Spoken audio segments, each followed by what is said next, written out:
Welcome everyone to our Breaking into Marketing panel event. And I'm Dr. Cici Song, lecturer in international business at the School of Business. And today it's a pleasure to join by two distinguished guests to share their experience and journey with us. And we have Mila Georgieva, and she is marketing director at Sudo. Sudo is a award-winning software development team, and her team do basically full service marketing.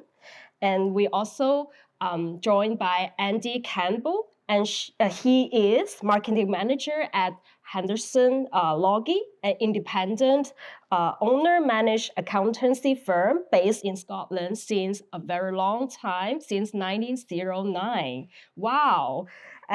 Mila, Andy, it's so nice to have you here to join us our first industry-focused event.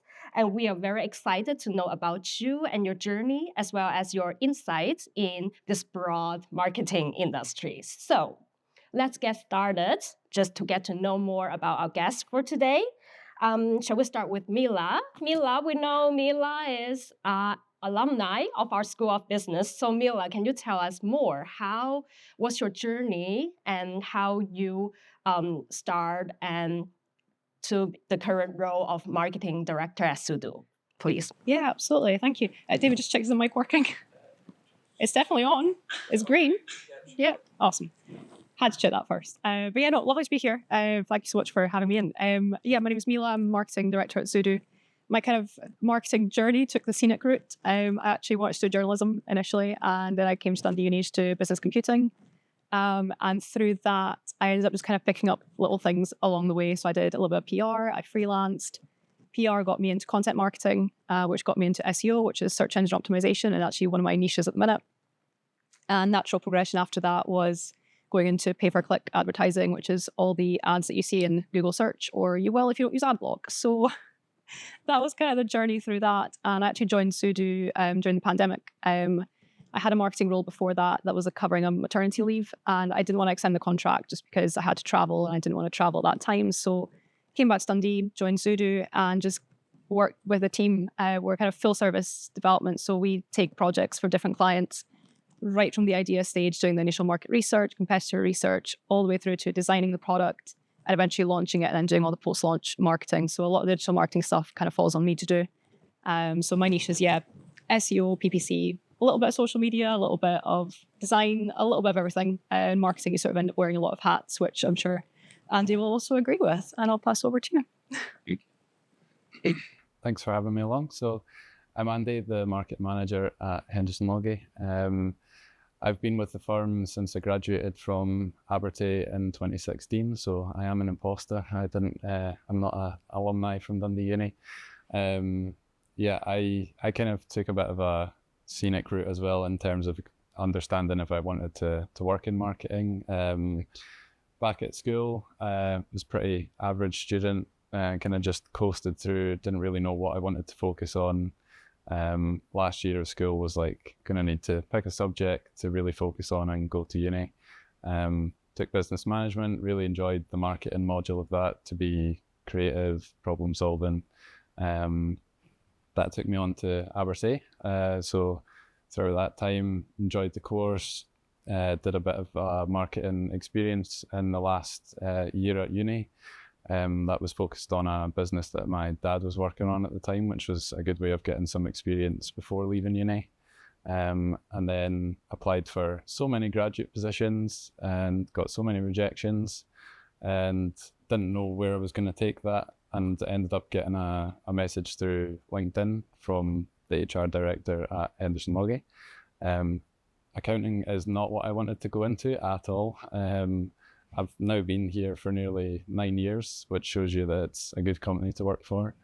I've kind of grown since 2016, moved up to marketing exec level 2018, and then we grew to a team of 3 and moved up to manager 2021. And then just at the end of last year, we took Lucy on, who's our new digital marketing exec. So now up to a team of 4. Be we cover everything in our team. We've not really got set specialisms. We focus on a wide range of social media, website, lead gen, SEO, and things like Mila's done too. But yeah, that's kind of where I've got to. Wow, what a journey. I mean, the twists and turns, right? And we'll have more time for the details of it. But before we cover the details, we know how you arrived here, and let's go to what is here. Yeah, so can you walk us through your typical day in your marketing lives? Yeah, go sure. It tends to be very varied. I think any marketer that you sort of ask, depending on what company they work for, if it's internal. So Andy, I work internal at Henderson Logie. I work for an agency. So agency work tends to be across so many different clients. You could be working one day with an accounting client, and then in the same day, you're also working with somebody who's in sports or fashion or makeup or anything like that. So you'll have clients coming in with all different types of requests. When you're doing a lot of the analytics and the SEO side, they'll have very different things what they want to achieve as a result of doing those campaigns. And it's delving into that detail a lot more than just the high level of like, oh, we had 5,000 visitors this month on the website. Okay, great. But what does that mean? So it's those little challenges and kind of delving deep into that data. My role actually as director, I've ended up doing a lot of government contract writing. So my day tends to also be taken away into sales a little bit. But that's kind of fun as well. And then discovery phases for different projects. So that's coming in right at the very start. So you kind of pick up projects at different stages as well. You're not always working in the same stage of a project. So very, very varied. And discovering kind of new tools to use for marketing as well has been really, really fun every day. But again, little challenges. It keeps things exciting. You're not doing the same thing all the time. And you're not just sitting at your desk. There'll be a lot of things that you'll do beyond that, which I find quite fun. Yeah, it's a total cliche, but no 2 days are the same for our team. We get involved in loads of different areas. So we've been doing a lot of marketing planning with our teams the last few weeks, setting out what we're going to do in the next few months, their objectives for the year, and how we can help support them and bring new work in. I've mentioned just before this, but we were doing some LinkedIn training. So part of my role is training staff as well, how they can use social media to the best of their abilities, how that can help from an employer brand, how we can recruit graduates across the business, but also how that fits into winning new work as well. Yeah, I kind of touched on, we do lead gen campaigns, so we've been focusing on that quite a lot the last few years.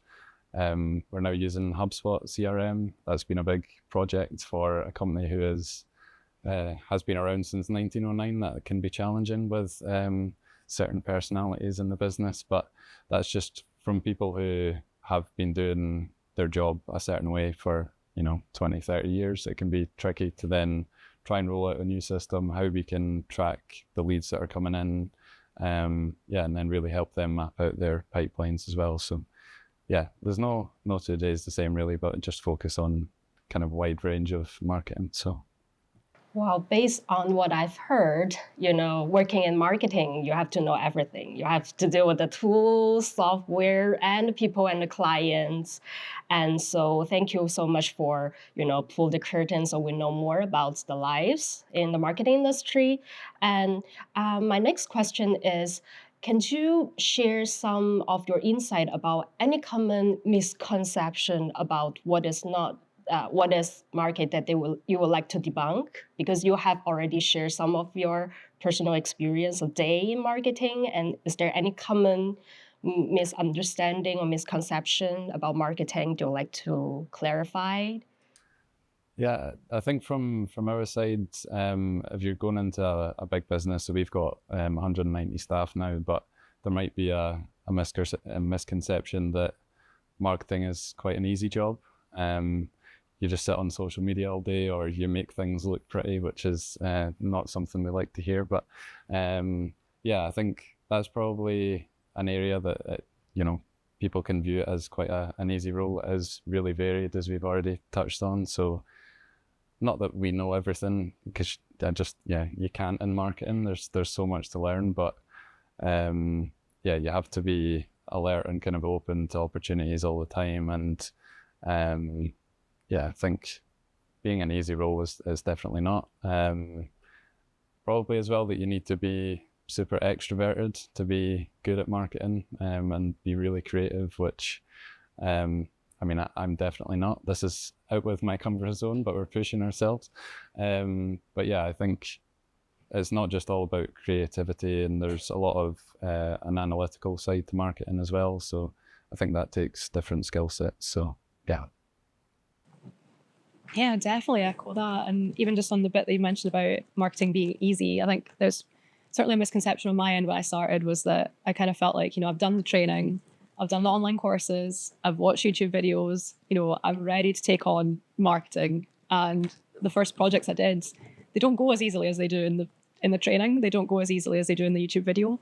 And there's a lot of trial and error. And it's having that sort of drive to say, okay, I think I know what's going to happen, but I'm going to test it out, tweak it along the way, and just experiment and not be scared to experiment, knowing what results you may or may not get at the end of it.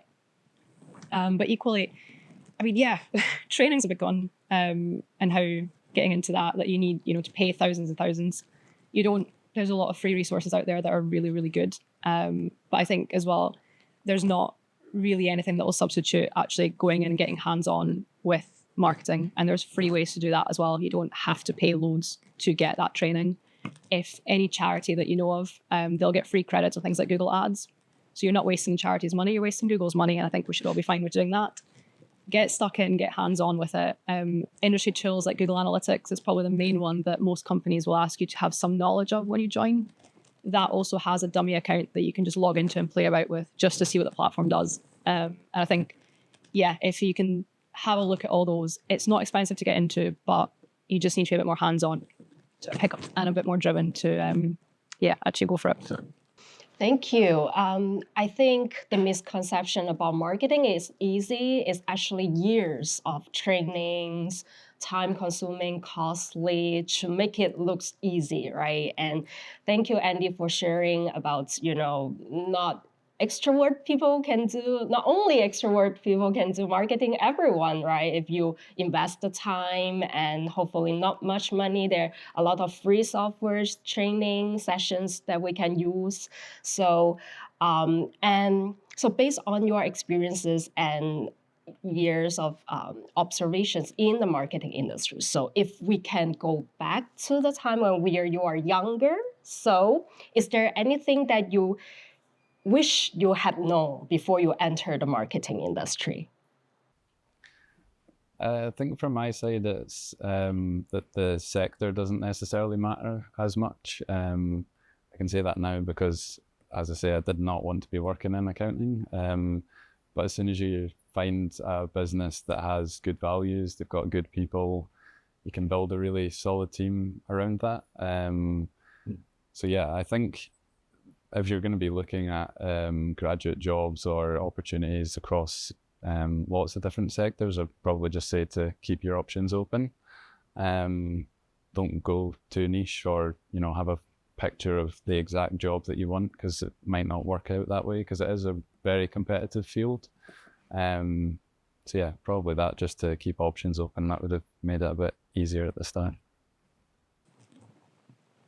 Definitely agree with that. I think I was very similar in that vein of I didn't exactly know what I wanted to do, and I wasn't 100% sure, and I didn't want to make a final decision sort of way, but there's not really been a final decision. I've kind of ended up wearing many hats. So you do pick up skills, and you can pick up a lot more. You join one sector of marketing and you can branch into doing something else. A lot of it is very, very well linked.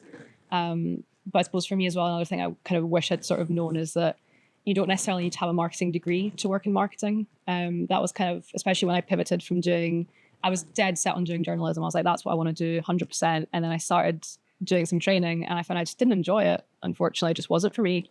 It was way too fast paced, whereas I just preferred slightly slower content pace and kind of doing the full research rather than doing breaking news. And that's how I got into content writing, which eventually got me into marketing. But my degree was business computing. I have a computing degree I don't use every day, but it's actually come in really, really handy. So even things like that, there could be things from other degrees that you pull in that are super useful for your marketing work. But there's kind of so many different routes to get into marketing. And if you find something interesting, there's going to be an in somehow through your job. You're not going to miss out at any point. Thank you, Miller. Thank you, Andy. And we know, Miller, your undergraduate major is business computing, and Andy, you mentioned accounting, right? So we now start to touch upon like how to break into the industry, into marketing. So I know you're all very excited, waiting for this part. So we're getting there now. Okay, and so based on your experiences, what are the biggest hurdles, obstacles for newcomers to this marketing exciting industry? And do you have any tips on how to overcome these obstacles?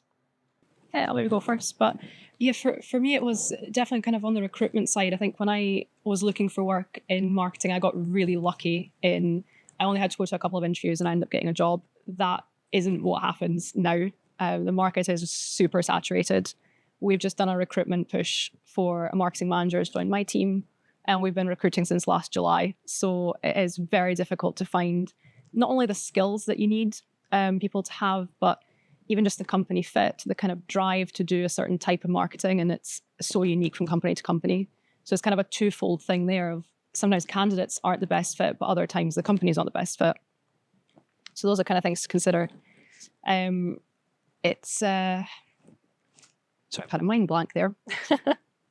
You mentioned about tips as well for Tips for if there are any challenges for example, our student would like to break into the marketing industry. So challenges that might are likely to face, and any tips on how they can overcome those challenges. I think for the tips, I very briefly touched on earlier about doing the training and kind of doing your own thing on the side alongside your course. Is everybody, just a quick show of hands, everybody here a marketing student, or does anybody do anything outside of marketing? If you're a marketing student, can you just wave? Okay, 1, 2, 3.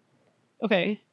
So not the whole, obviously, if people watching are not going to see the audience, but yeah, most of the room is not actually doing marketing as their core degree. So yeah, get out and try and do something on your own that you can show as a little portfolio or show what kind of work you've done in the past.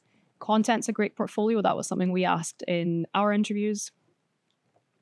Training you can do on your own at any time, but it's good to show that you've done something. I think for the recruitment that we did, the candidates that stood out the most were those that had actually taken the initiative to do maybe an extra course. It doesn't have to take very long. Could be an hour a week. Could be something like that, and gets you a little certificate just to say, you completed it and you sort of know what you're doing. The industry changes so rapidly that what you learn this year might not necessarily apply next year. So showing that you've got up-to-date training is also super important. That was actually my into my job. My first employer, when I did my first marketing job, were very interested that I'd done training recently in the last few months. They like to see that. And I was also editor of the Magdalene here at Dundee Uni. So they really liked that they could see examples of my writing. And that was my portfolio. I was like, here's some of the articles I've written. And that can be really hard when you're just starting out, because how do you enter the industry with a portfolio when you're just trying to find an entry job? But the standards have really risen, and some of our clients who so they'll work with us as their agency, but sometimes they branch out beyond the needs of what the agency can offer, and they want to hire in-house, and they've had a really hard time actually finding people with the right portfolios as well. So that's definitely been a main one for me. Hurdles can definitely be overcome, but chat to people like us who've maybe been doing interviews for a while. We've got loads and loads of different tips, but like I say, it'll vary from company to company depending on what you want to do. Yeah, I mean, the biggest thing is the competition, definitely. I think just for Lucy and Andra's roles, when they came in and we advertised for them, I mean, across both of them, we've probably had about 250 applications, and that's for 2 jobs.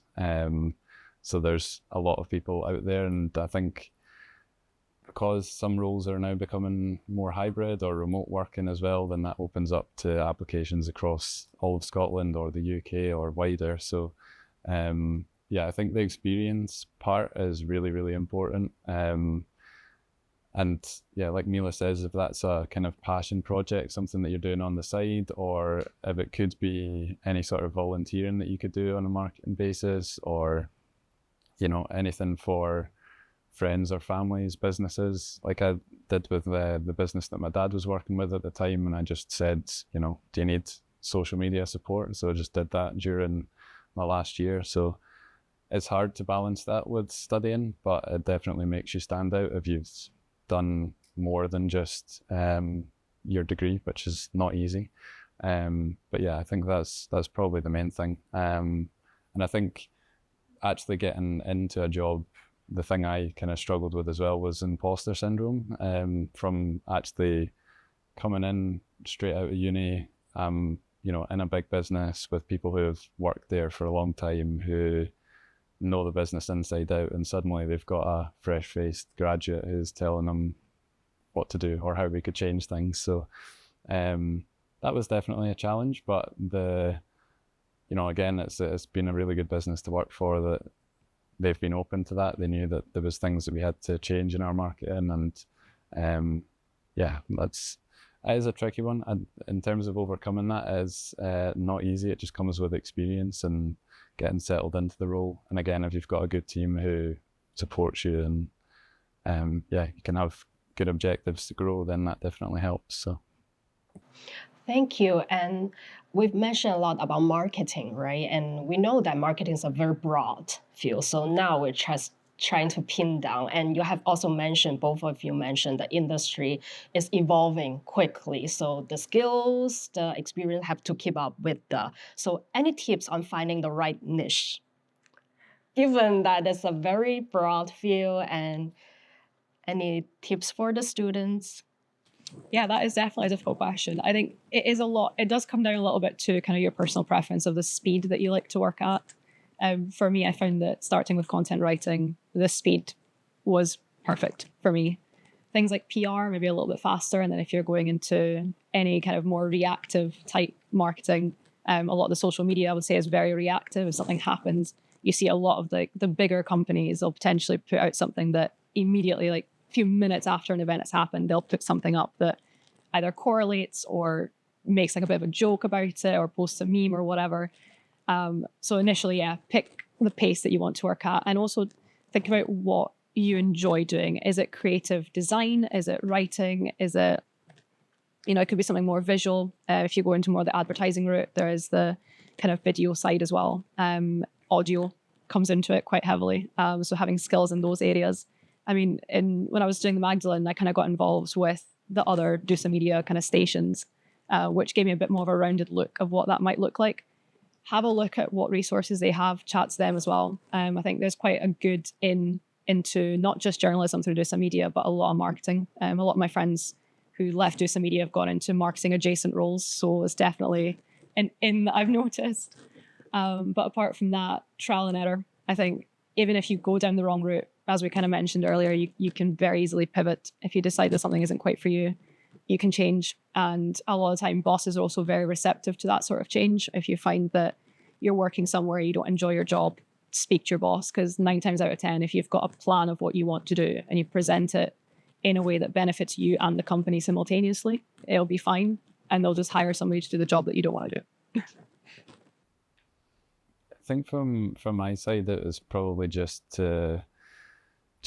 talking from my experience, to look for a job that is maybe not as niche, something that is maybe a bit more generalist, because it can be hard to know exactly what you want to do until you're doing it practically.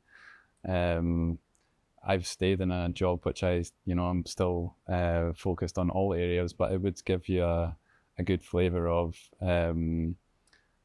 every aspect of it. And if you really wanted to just purely focus on social media or SEO or PPC, you should be able to get experience within those areas. So it is just really hard to get into the field, but I think it is just to look for maybe roles that are a bit more generalist, so you can get experience across the different areas. And again, that can make it easier to get other jobs as well, because you will have kind of had that experience at various touch points across the market and scale. So.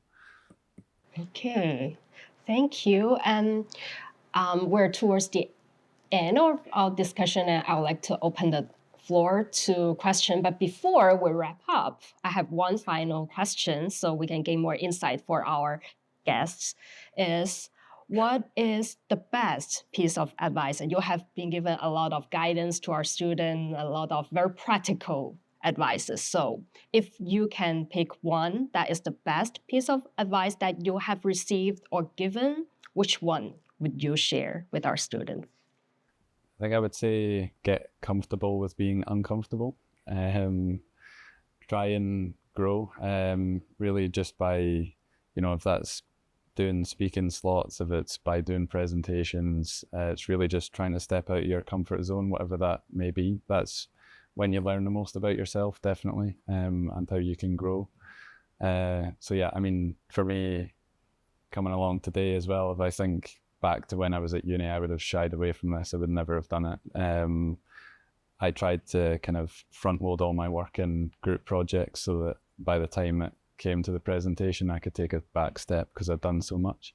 But I wouldn't shy away from that as a really good skill and build your confidence that way. Because I think across any marketing role, you'll kind of need that at some point to be able to share advice and your opinion with different teams. So if you can communicate confidently, then that's definitely a really good skill. That is certainly a great one. I think I'll jump ahead into the kind of career best tip I ever got was from my friend who basically gave me the formula to how to ask for a raise. And as we've kind of chatted about today, that marketing, you end up wearing a lot of hats and eventually your closet's going to be full. There comes a time when you have to sort of say, this role has really advanced since last year. Maybe you'd have an annual review. And you say, the role has really advanced since last year. I'm doing X, Y, and Z above and beyond. This is an amount of raise I would like to get. Honestly, it works every time. So yeah, my friend Kat gave me that advice and I've been using it for years, passing on. Well, that's a really good piece of advice. I think not only we can use in the marketing, right, in every industry as well, every job as well. So thank you so much for sharing, Mila and Andy. And so I know you're all very excited to ask questions. So now is the time that we open the floor to any questions from our audience. If you have questions or you're curious about to know more about the internet, yes, we have one. Probably just chat. Oh yeah, I can repeat, no problem. Yes. First of all, thank you for the insight. That was really informative. I do have a question. Obviously, with AI coming into play, marketing is being heavily impacted as one industry that keeps getting talked about. So where do you see marketing going in the next 3 to 5 years, and how do you see AI impacting not just your jobs, but our future jobs as well? So yes, the role of AI, Intel AI in the marketing industry. Culture, so you're. Yeah, I'm holding the mic, so I'll go first, but I'll pass over to you next. It's definitely a debate that we've had with sort of internal, but also with candidates, and obviously your future careers are on the line with that as well. Honestly, I don't see AI taking over marketing. We always need that extra human touch to any work that's been done. And that's the bit that really makes it stand out beyond just AI. I find that where AI is at the minute, and I don't see this changing for quite a while, is that AI can scrape, say, maybe the top 10 results on a Google search. But increasingly, those 10 results are other AI articles. So it ends up regurgitating a lot of that content, and it's not as insightful as you'd want it to be for an end user actually reading it. Great for SEO, or at least was. Google caught on to that everybody was just using AI to just bash out article after article.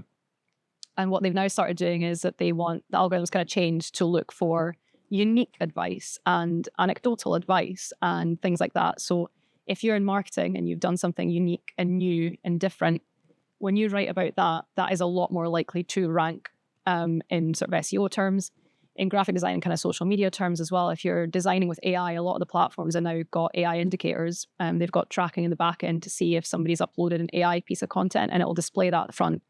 I don't know for all platforms whether that gets suppressed. That's kind of, we're waiting to find out what happens with that. But certainly on the SEO side, I can definitely comment on that when you write an article with AI, it doesn't rank. It doesn't read very well. And to an end user, 9 times out of 10, they can tell within the first paragraph if it's been written by AI. Check it over, give it the human kind of edit right at the end. And it's great for doing an outline. It's very good at that scraping aspect that AI does. Fantastic. If you want to outrank an article, the best place to start is to ask Google what's ranking top. And you want to beat what that's doing. So get an outline from that and expand on it. The more information you can put into it, the better. With a lot of the clients I work with on the SEO side, We also bring in things like the autocomplete searches. So whenever you're writing something into Google, it kind of tries to suggest what you might want to be searching for. Try and get that into the article. Maybe get AI to give you a list of things that might pop up in there. And also once you're on the search page, there is a people also asked section. Bring in the stuff from there as well. But try as much as possible. Don't copy. Don't use AI straight as is. And kind of do a bit of research as well. And you'll do a lot better. And I think in the next 5 years, that will still be super important. I think having that human touch and just the human kind of way of writing and speaking, it's kind of difficult to explain, but you sort of know when you're speaking to a human and when you're speaking to a robot. And we're just not quite there with AI. Great support, but just don't let it take over and don't assume it will do everything perfect 100% of the time, because it's faked resource links in the past and stuff like that. So don't trust it 100%. Yeah, I mean, we use ChatGPT all the time. So, I mean, we joke about it being the fifth member of our team, how often we use it. But I think people that we've spoken to or marketers that are maybe shying away from it, I think will be left behind. So I think if you can adopt it and use it in a way to make your job more efficient, give you some kind of ideas to begin with, it can be easier than just having a blank sheet. There is a kind of like side from our team that we've talked about before that it can ruin creativity a little bit if you use that as your first protocol rather than just get your heads in the room and try and come up with ideas, because at the end of the day, you and the team are going to know more about what you're talking about rather than the AI tool.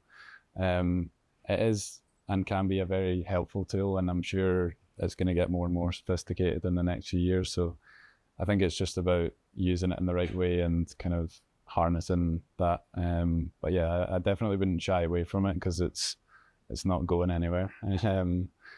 I mean, yeah, obviously from protecting jobs and things like that, I'd like to think that it's not going to ruin anybody's career going forward. And like I say, I think if you can use it in the right way as you develop in your career, then you'll be a step ahead of those that just shy away from it. So, Thank you.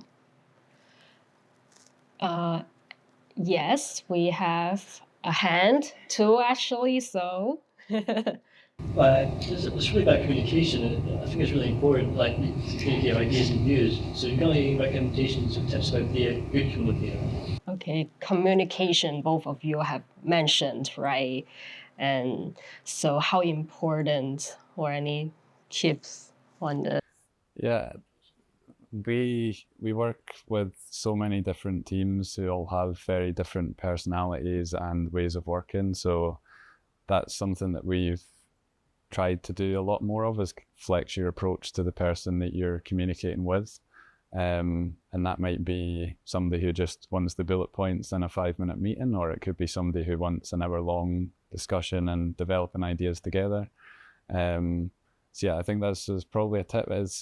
It's hard to build your confidence and be able to communicate effectively. That just comes with experience. But definitely do your research beforehand. Make sure that you're clear on what you're going to be covering. And then, yeah, I think flex your approach to whoever it is that you're communicating to.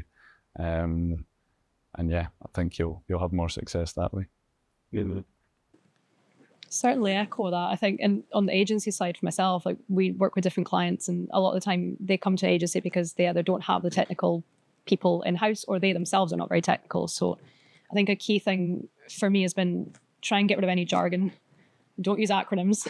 That's a big one, because if you assume that the other person knows what you're talking about, you're going to lose them very quickly. And marketing is kind of one of those things that because it's so vague and varied, and people say like, oh, I want to do marketing, and they don't really specify exactly what that means, you sometimes end up in a scenario where the client's like, oh, I don't actually want to do that because they just don't understand it. So it's just trying to go, with their pace, is it a 5-minute meeting that they want? Some clients want to sit down face to face and be like, can you just map this out for me like I'm 5? Because that helps them to understand it, because their industry could be something completely different. Their smarts just lie in a very different area.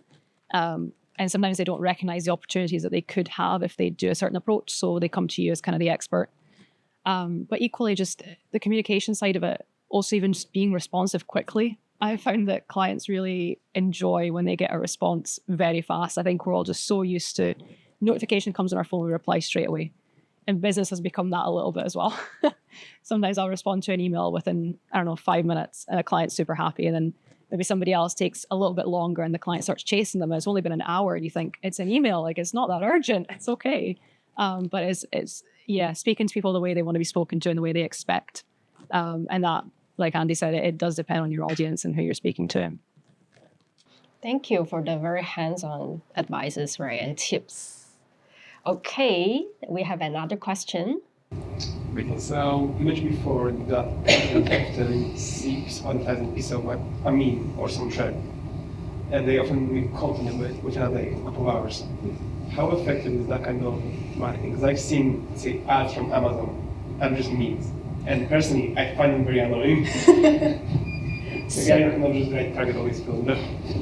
Yeah, this question is about advertising and the marketing, right? The role of advertising and the effectiveness of that. But yes, we will have another event about advertising. But now, please, Mila can share with us her insight. Yeah.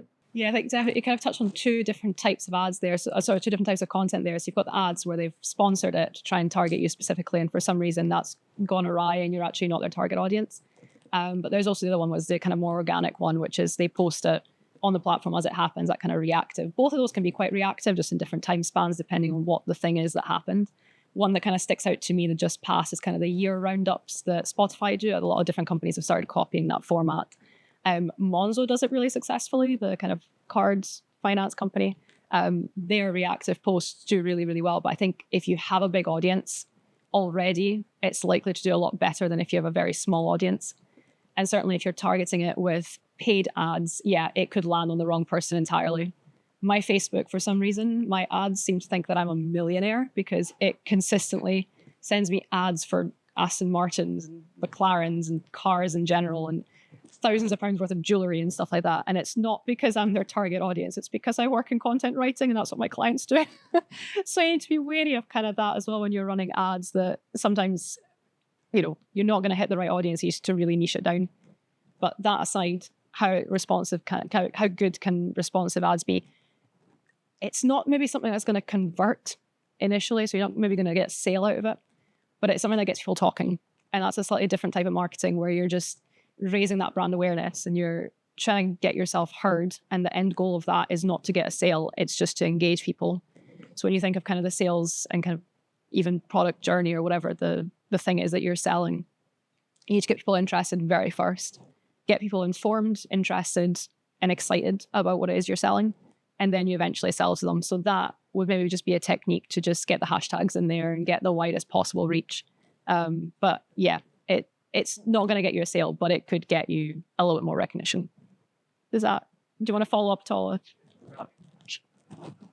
Exactly.